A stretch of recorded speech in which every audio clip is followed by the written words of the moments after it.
En 2026, envoyer un message à l'autre bout du monde est pratiquement gratuit. Envoyer une photo est pratiquement gratuit aussi. Passer un appel vidéo avec quelqu'un à plus de 8000 km, c'est gratuit. Mais envoyer ça peut te coûter encore très cher aujourd'hui. Mais la question n'est pas pourquoi c'est cher, mais où passe vraiment ton argent. Et si je te disais que ce ne sont pas les banques le vrai problème, mais que le vrai responsable, il existe depuis plus de 50 ans et que personne n'a eu intérêt à le changer. Regardons sur de plus près. Tu es en France, ici. Tu as quelqu'un que tu aimes à l'étranger, au Sénégal, en Afrique par exemple, ou dans un autre pays comme le Brésil, en Amérique du Sud.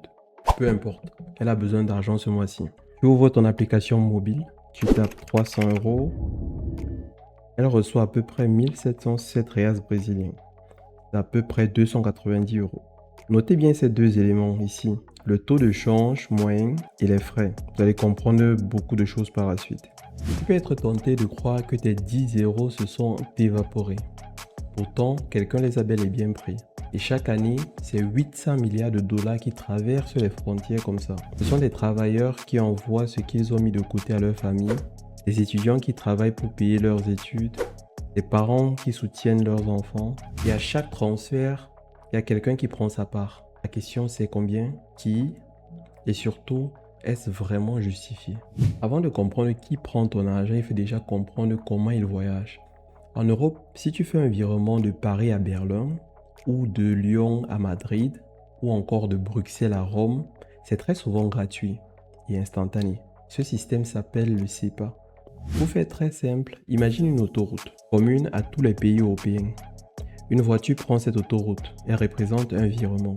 Elle rentre par la France par exemple, puis arrive vers la destination sans encombre.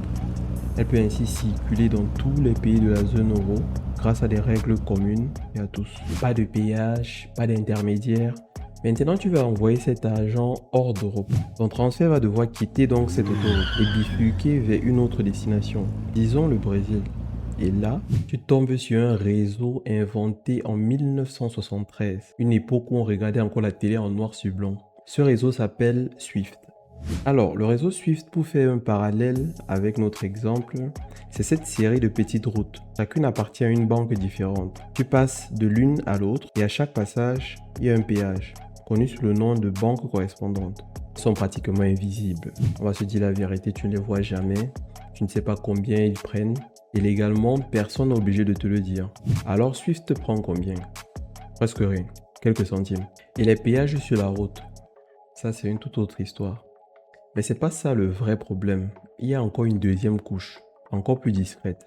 Reprenons notre exemple précédent. Celui-ci t'affichait des frais à 10 euros pour un envoi de 300 euros. Je te dis que c'est une belle affaire, mais en réalité, tu as payé bien plus. Voici le premier levier que personne n'explique jamais. Quand tu envoies 300 euros, l'opérateur convertit cet argent dans la devise locale, mais pas au vrai taux d'échange, au sien. Et la différence entre les deux, c'est du profit pur. Donc à chaque transfert, il y a les frais que tu vois et il y a les frais qui sont cachés dans les taux d'échange. Et si tu veux savoir combien ça te rapporte, en 2023, Western Union par exemple a enregistré 4,7 milliards de dollars, pas sur ses investissements, mais sur les frais de transfert que nous envoyons à nos familles, à nos proches.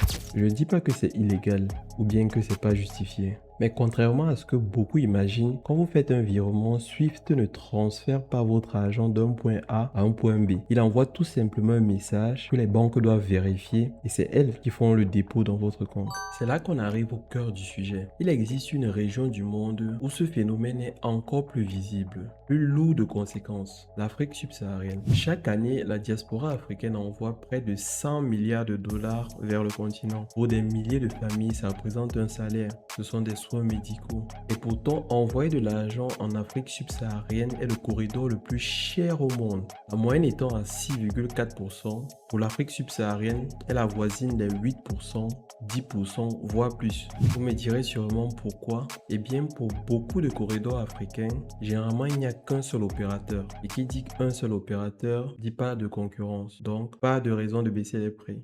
Et les accords d'exclusivité avec les banques s'assurent que ça reste comme ça. Le G20, qui regroupe les 20 plus grandes économies du monde, avait fixé un objectif en 2011, qui était de ramener ses frais à 5%. Nous sommes en 2026 Et c'est toujours pas le cas.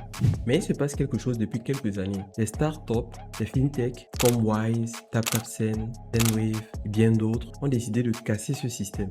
Au lieu d'envoyer des fonds à travers un réseau de banques correspondants, ils gardent des fonds des deux côtés.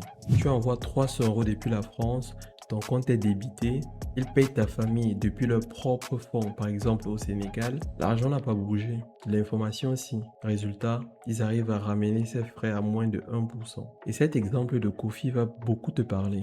Kofi travaille à Lyon comme aide-soignant. Il envoie 400 € à sa mère chaque mois, depuis 7 ans. En 7 ans, il a accumulé 33 600 €. À 8% de frais, ça représente à peu près 2 688 €.